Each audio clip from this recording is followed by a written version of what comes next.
Okay, so this is an extra bin I made. This is the one I'm using over here. Those have 3/4 inch PVC. It's actually about 1 inch. This is the 1/2 inch PVC, about 3/4 of an inch opening.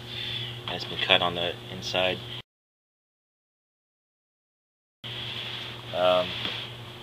It's not a brand new bin, but it's in pretty good shape. It's got this hardware cloth, or cage wire, however you want to call it. I made the inside piece out of some folded cage wire, and then used plastic wire ties, just put some landscaping cloth over it.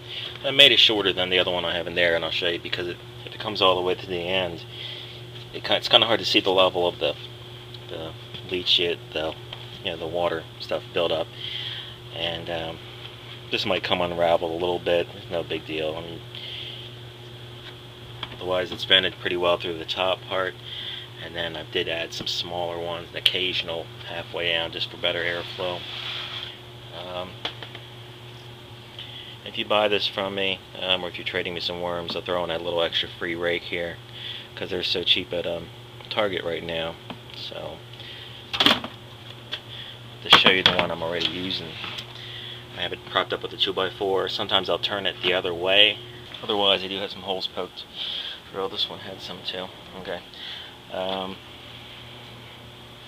I usually keep a little fork by me, a little baster. Sometimes I use a dowel rod to poke a hole, some air holes down through the bedding, and sometimes I use those rubber gloves.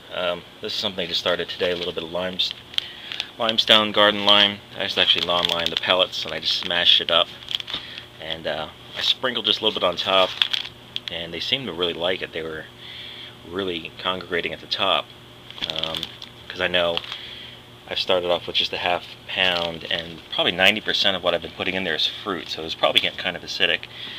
And when I take this off, I usually like to examine the cover really closely there, because little baby worms like to get up there. Sometimes you'll see some mites too. That's a fast moving little... Oh, it was one. Anyways, so what I like to do with that worm is I usually just get my little sprayer bottle. See if I can do this while holding the camera. Oh, there's 2 worms. One there.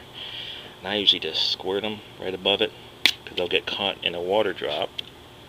There's a little mite. Double check. Make sure.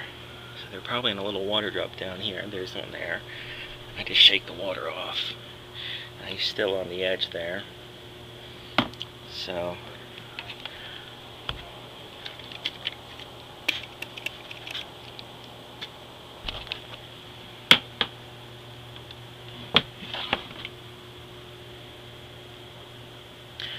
because the baby worms are really tiny.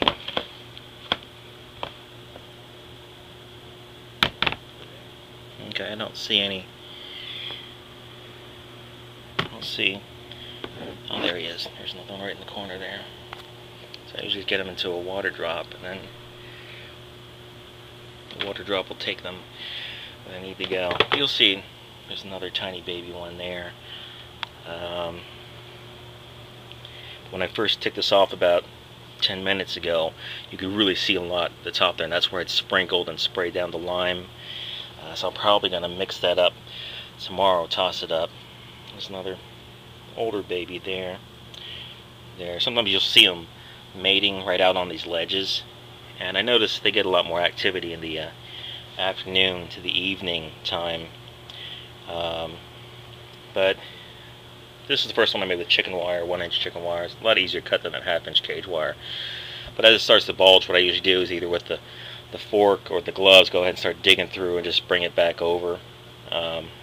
Usually every couple of days I try to take the gloves and completely dig down to the bottom and toss it, just to examine whether it's too dry or too wet, because sometimes you'll see like the wet stuff at the bottom. I'll take that at the very bottom along the edge there and put it back on the top, because the one time I found a big piece of damp newspaper, and there was a big large full-size worm on it that was flattened out and pale, and I thought it was dying, and I doused it with some water, and it kind of just filled up, turned red, and filled up to a normal thing and crawled off. So that's when I took. I usually keep some water nearby that's been sitting out so the chlorine gets out of it, and just kind of give it a little downpour far, just shaking the water through.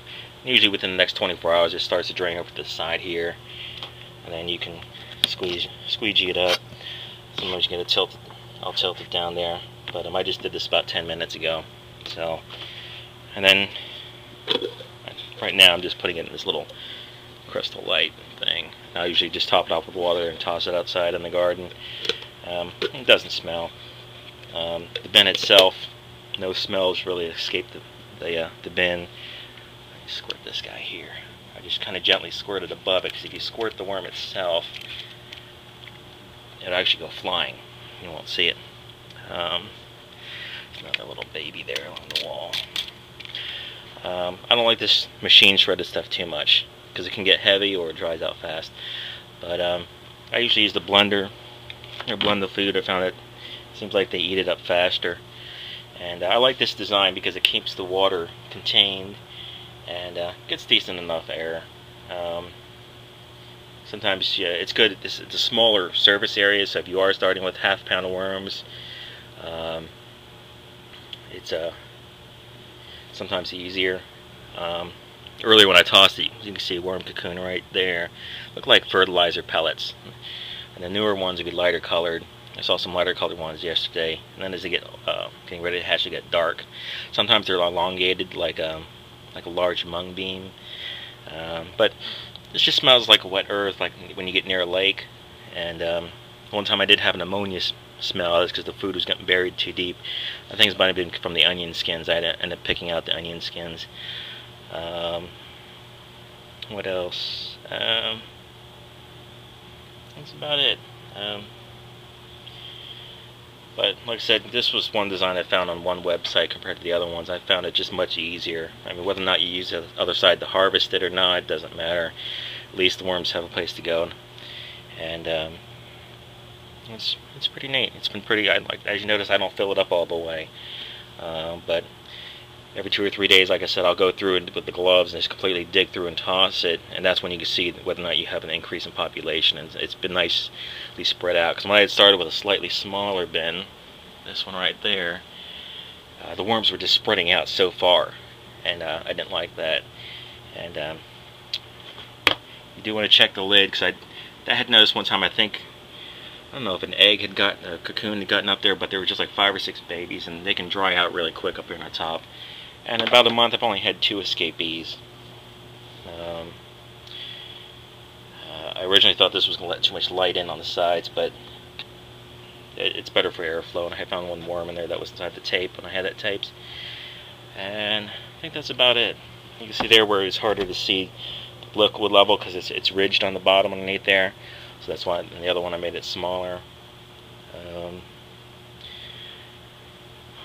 What else? I think that's it. I'm going over there. You'll see the mating kind of out in the open.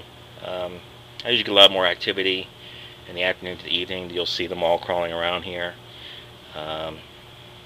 Babies don't seem to be as sensitive to the light, but that's about it. I think put this back in so